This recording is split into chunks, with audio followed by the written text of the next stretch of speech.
All right, welcome to another edition of From the Bottom Up. And as promised, another episode featuring REO Speedwagon. We are going to do the big album, Hi Infidelity, which came to life in November 21st, 1980, has reached diamond status since then, peaked at number one, produced by Cronin, Rich Rath, Gratzer, and Kevin Beamish, Epic Records. This was the one, the album that broke them big and put them on the map. And it's all been, that's where it all started. So let's go ahead and break them on down here. Number 10. We've got I Wish You Were There. Decent song, but clearly the weakest track on the album. Uh, an album that has a plethora of awesome songs. There's got to be someone that's number 10, and this one is what we got here. It's got a little bit of a gospel feel in spots, in a way, but yeah, it's okay. But it's definitely out of all the songs on the album, to me, I feel it's the weakest. And that's going to take us to number 9. We've got Out of Season, which was one of two singles here, or one of two songs that were not released as singles that still made the mainstream rock charts. This one peaked at number 59 and was written by Kevin Cronin and Tom Kelly. Kelly would go on to work with the band and some other songs down the road, but this is one here. And this is Out of Season. That's what we got for number 9. Number 8, Tom Kelly appears once again, co-writing this one with Gary Richrath. And we are talking Follow My Heart. Yep, another song. Most fans know this song. This is one of those songs that might have gotten a smidge airplay, not released as a single, but it's one of the songs that when you play it, it's always like right in the middle of all the good songs, so it's not you don't skip it because it's a decent song. So that's going to take us to number 7. 7, we've got Someone Tonight, which was written and sung by Bruce Hall. And then other than Back on the Road Again, this is probably his second most known song. Obviously it comes from the biggest album of the band, and this album they played a lot over the years in its entirety. So that's another reason why that song stands out. So number 7, Someone Tonight. 6, this is where it starts to really get tough trying to rank these ones because every song from 6 on received airplay. It's just a great song. What can I say? This is where it got really tough. But when I say tough, I'm saying tough guys. Tough Guys, number 6, written by Kevin Cronin. And this was the other song that made the mainstream rock charts at number 25, without having been released as a single.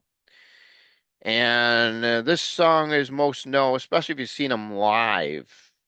You'll notice in concert they always play the Little Rascals Our Gang clip right before playing the song. So you know what's coming. I remember Kevin's always like miming along to the recording, and then they go right into it. Yeah, Tough Guys is one of those great in-concert songs for sure. Believe it or not, it's one they don't play a lot live as you would think, but definitely a solid song for sure. Radio plays it still to this day on many classic rock stations, and that's what we got here at our number 6, Tough Guys. Number 5, we've got In Your Letter, which was the fourth and final single, and it peaked at number 20, written by none other than Gary Richrath.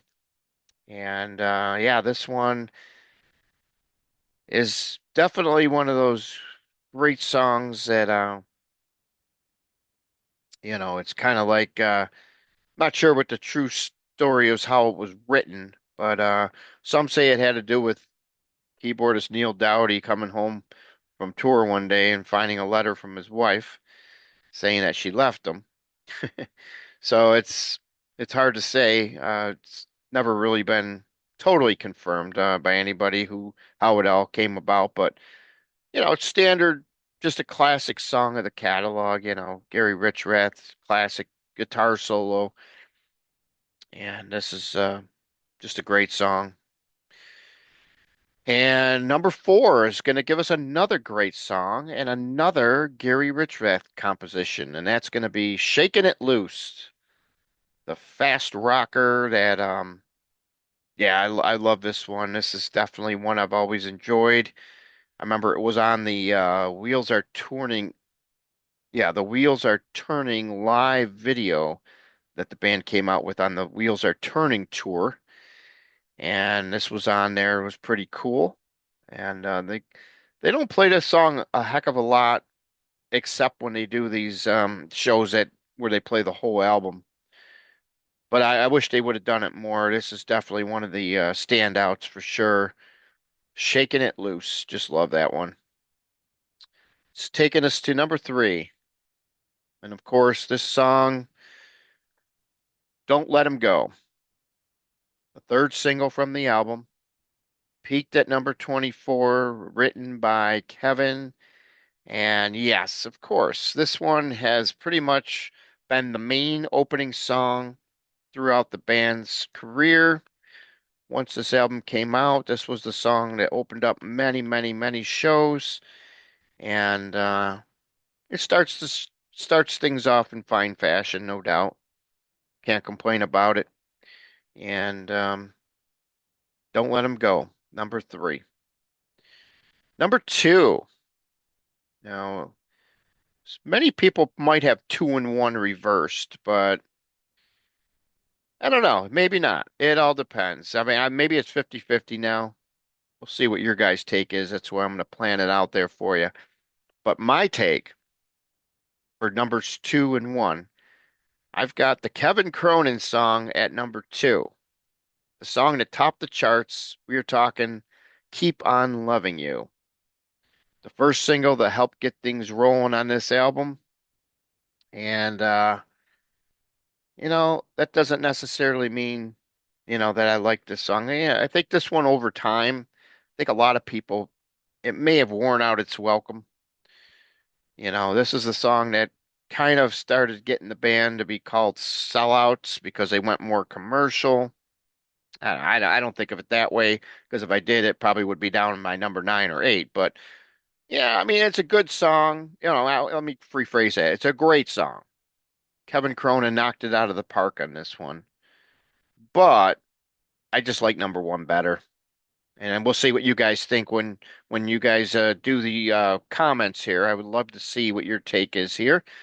So my number one, of course, is going to be Take It on the Run, the Gary Richrath classic, which always goes down great in concert. The second single from the album, peaked at number five. Yeah, just a great song. Take It on the Run is definitely one of those songs that people always love to hear, and still gets much, much love on the radio these days. And it's probably Gary's best known song out of the ones that he has written over the course of his time in REO Speedwagon. And I believe it's probably the one that's done the best for him as far as the charts are concerned. But I've got it, Take It on the Run, as number one on the album. So let's give you the quick rundown on this one. Number 10, I Wish You Were There. Number 9, Out of Season. Number 8, Follow My Heart. Number 7, Someone Tonight. 6, we've got Tough Guys. 5, In Your Letter. 4, Shaking It Loose. 3, Don't Let 'Em Go. 2, Keep on Loving You. And number 1, Take It on the Run. And we'll see you on the flip side as that concludes this edition of From the Bottom Up.